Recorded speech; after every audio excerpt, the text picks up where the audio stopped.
एक बार फिर से वेलकम करता हूं आप सभी के इस YouTube चैनल नेवीपुर एकेडमी पर। सो गाइज, अभी आप यहां पर देख सकते हैं कि आज मैथ्स स्टार्ट कर रहा हूं और बिल्कुल इजी से स्टार्ट कर रहा हूं। बिल्कुल आपको ऐसे क्वेश्चंस करवाऊंगा जैसे क्वेश्चंस आपको बिल्कुल पेपर में दिखेगा।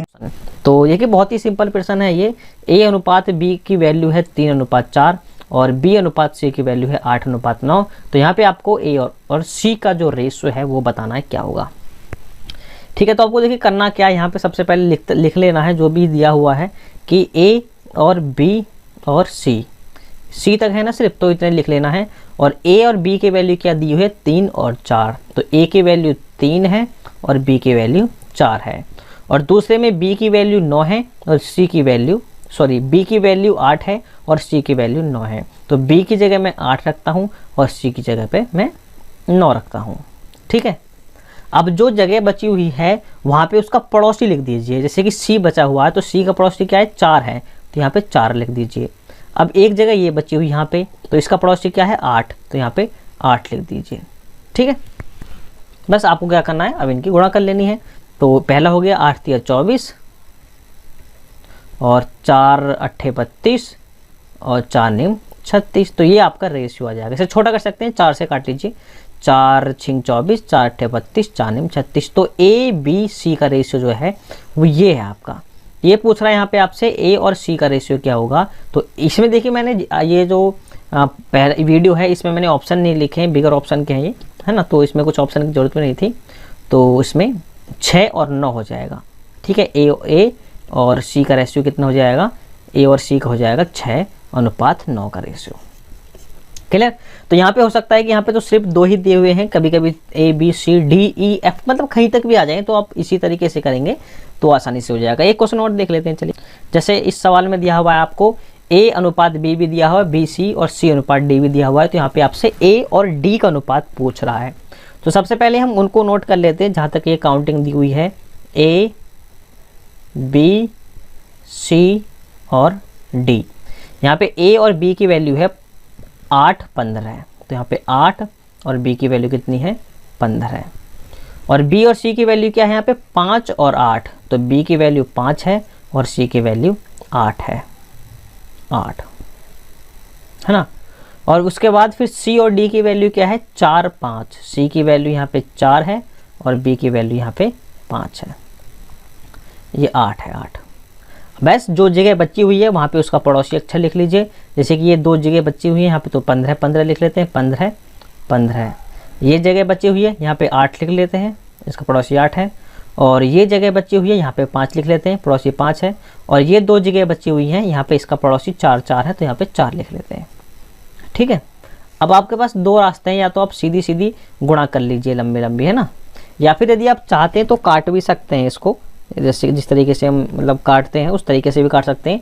लेकिन आपको यह ध्यान रखना है जो भी आप काटते हो सभी से कटना चाहिए। जैसे कि यदि मैं 4 से काटता हूँ तो तीनों लाइनों में 4 से कटना चाहिए। मतलब जैसे कि ये पहली लाइन ये है ऊपर वाली, है ना, दूसरी लाइन ये है आपकी और तीसरी लाइन आपकी नीचे वाली है। यदि आप कोई भी काटते हो तो तीनों लाइनों में कटना चाहिए। जैसे कि मैं 4 काटता हूँ तो सबसे नीचे वाली लाइन में देखिए 4 कट गया, और दूसरी वाली लाइन में जो ऊपर वाली लाइन है उसमें 8 कट गया, और जो तीसरी लाइन है ये 2 बार कट गया, 2 बार, है ना। और जो तीसरी वाली लाइन है, मतलब इस ऊपर नीचे नहीं काटना है, ऊपर नीचे नहीं काटना है, इस तरीके से काटना है, इस तरीके से। तो पहली में 4 कट गया, दूसरी वाली में भी ये 4 कट गया, तीसरी वाली में ये 8 कट गया 2 बार, और चौथी वाली में भी 8 कट गया 2 बार। 4 से काटा, 4 × 4, 4 × 4, 4 दूनी 8 और 4 दूनी 8। मतलब जो 4 लाइन है A B C D सब में से कटना चाहिए, है ना। तो अब ये कट चुका है, तो मल्टीप्लाई कर लेते हैं। 8 पंजे कितना हो गया 40, और यहाँ पे 15 पंजे कितना हो गया 75, और यहाँ पे 15 दूनी 30 चौक 120, और यहाँ 15 दूनी 30 और 30 पंजे 150, है ना। यहाँ पे से भी और भी कट जाएगा, 5 से काट लीजिए, 5 × 8 = 40, 15 पंजे 75 और 5 दूनी 10, 5 चौक 20, 24 बार, और 5 × 15 ये 30 बार कट गया। ठीक है, अब नहीं कटेगा कोई सा भी। तो ये आपसे यहाँ से पूछ रहा था कि A अनुपात D क्या होगा। तो A की वैल्यू 8 हो जाएगी ये वाली, और D की वैल्यू 30 हो जाएगी, तो 30 हो गया, है ना। तो यहाँ से 2 से कट जाएगा, 2 चौक 8 और ये 15 है, तो 3:15 हो जाएगा। ठीक है, सॉरी 4:15 है। तो ए और डी की वैल्यू कितनी हो जाएगी? 4:15। ठीक है, आप समझ गए कि इस तरीके से करना है। यदि यहाँ से पूछ लेता कि ए अनुपात सी क्या होगा, तो ए की वैल्यू क्या थी यहाँ पे 8, तो ए की वैल्यू 8 हो जाती, और सी की वैल्यू क्या थी यहाँ पे 24, तो सी की जगह आप 24 रख देते, तो 8 एकम 8 और 8 दिया 24, तो 1:3 हो जाती है आपकी ए अनुपात सी की वैल्यू।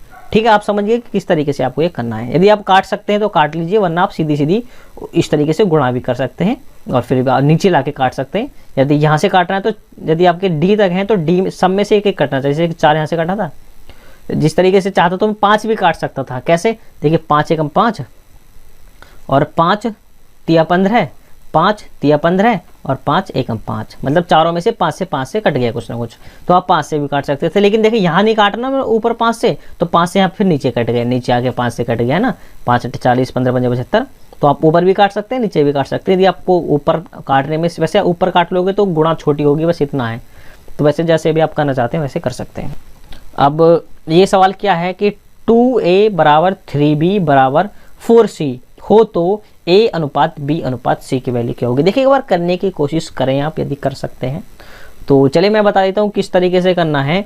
यहाँ पे आपको ध्यान देना है कि ये जो आपकी पहली वाली है, यहाँ पे दिया हुआ है 2a = 3b, तो यहाँ पे जो a की वैल्यू है वो 3 है और जो b की वैल्यू है वो 2 है।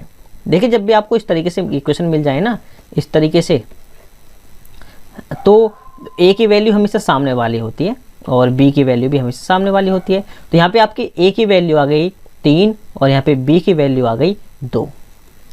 ऐसी दूसरे में, अब इस वाले में देखिए, है ना, मतलब यहाँ पे बनना है 3b = 4c, तो यहाँ पे b की वैल्यू आ गई 4 और यहाँ पे c की वैल्यू आ गई 3, तो यहाँ पे आपकी b की वैल्यू कितनी आ गई? b की वैल्यू आ गई 4 और c की वैल्यू कितनी आ गई? 3। तो यहाँ से पूछ रहा है कि a अनुपात b अनुपात c क्या होगा। तो यहाँ से आप अब दो तरीके से कर सकते हैं। देखिए यहाँ पे b 2 है ना, तो b को बराबर कर लीजिए। तो ऊपर वाले में यदि मैं 2 से गुणा कर लेता हूँ तो ऊपर 2 से भी यहाँ भी करनी पड़ेगी, तो यहाँ पे अब 6 हो गया, यहाँ 4 और b यहाँ पे पहले से भी 4 है 3, तो अब b सेम हो गया ना, तो b की वैल्यू 4 हो गई। तो a की वैल्यू 6 है, b की वैल्यू 4 है और c की वैल्यू 3 है, तो 6 4 3 आ गया। a b c का वैल्यू क्या आ गया? 6 4 3। एक तरीका तो आप ऐसे तरीके से कर सकते हैं, बाकी दूसरा तरीका मैं आपको बता चुका हूँ। आपको पता है a अनुपात b की वैल्यू क्या है? a b की वैल्यू है आपकी, a की वैल्यू 3 है, b की वैल्यू 2 है, तो a की वैल्यू 3 है और b की वैल्यू 2 है। उसके बाद क्या है? b और c की वैल्यू 4 3 है, b और c की वैल्यू 4 3, तो b की वैल्यू 4 है, c की वैल्यू 3 है, तो यहाँ पे 2 लगा लिया, यहाँ पे 4 लगा लिया, बस। तो 3 चौक 12 और 4 दूनी 8 और 3 दूनी 6। ठीक है, अब इसको आप 2 से काट सकते हैं, 2 छिक्का 12, 2 चौक 8, 2 तिया 6, तो आ गया ना 6 4 3, है ना। 2 से काटा 2 छिक्का 12, फिर 2 से काटा 2 चौक 8, 2 से काटा 3 बार, तो 6 4 3 आ गया ए बी सी की वैल्यू। यहाँ भी 6 4 3 आए थे, तो आप जो भी तरीका कर सकते हैं इस तरीके से करिए। मेरा मानना ये है, कोई भी एक तरीका पकड़ लीजिए और उसी पे हमेशा, मतलब उसी तरीके से हमेशा सवाल कीजिए। चलिए नेक्स्ट क्वेश्चन देखते हैं। अब ये प्रश्न क्या बोल रहा है? ये बोल रहा है कि 36 और 48 का तृतीय अनुपात क्या होगा। अब देखिए 3 अनुपात पूछता है, एक तृतीय अनुपात पूछता है, एक चतुर्थ अनुपात पूछता है, एक मध्य अनुपात पूछता है। मैं यहाँ पे आपको तीनों बताऊंगा इस वीडियो में। तो सबसे पहले देख ले कि तृतीय अनुपात कैसे निकालते हैं। तो यहाँ पे आपको 2 संख्या दी हुई हैं 36 48, इसका तृतीय अनुपात मतलब तीसरा अनुपात निकालना है।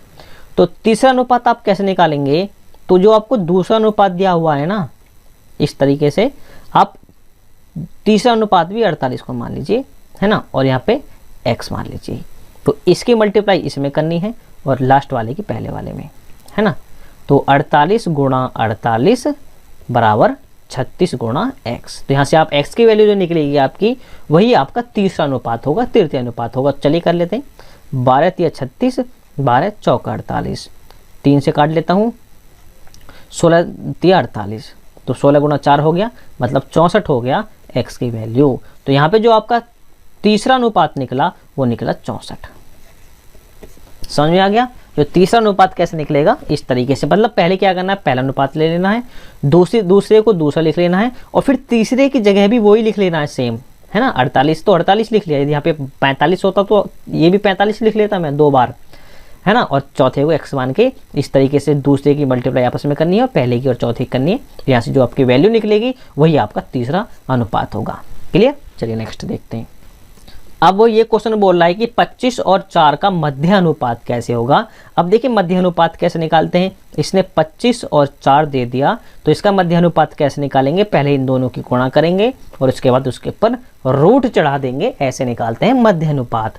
तो 25 चौका कितना हो गया 100, 100 के ऊपर रूट, और 100 रूट किसका होता है 10 का।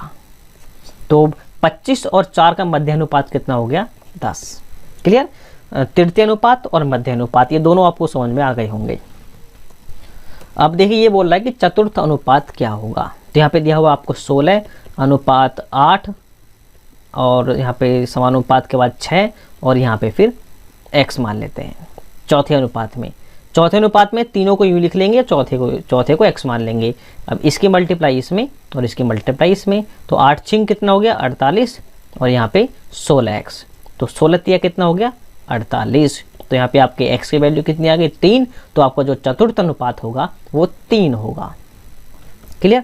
आपको तीनों समझ में आ गए। देखिए चतुर्थ तो सिंपल है, चौथे को x मान लेते हैं। बस तीसरे में क्या करना है आपको, तीसरा जो अनुपात निकालते हैं, जो तृतीय अनुपात निकालते हैं, उसमें दूसरे को ही तीसरा मान लेते हैं और फिर चौथा निकालते हैं। तो जो चौथा अनुपात निकलता है आपका वही आपका तीसरा अनुपात होता है। तो तीनों अनुपात आपको समझ में आ गए और अनुपात कैसे निकालते हैं वो भी आपको समझ में आ गया होगा। बाकी डिस्कशन हम अगली वीडियो में करेंगे। तो इस वीडियो में इतना ही था। वीडियो अच्छी लगे तो आप वीडियो को लाइक कर सकते हैं। कुछ भी करना चाहते हैं मुझे कमेंट में लिखकर बता दीजिए यदि आपको किसी भी क्वेश्चन में किसी भी प्रकार का डाउट होता है तो।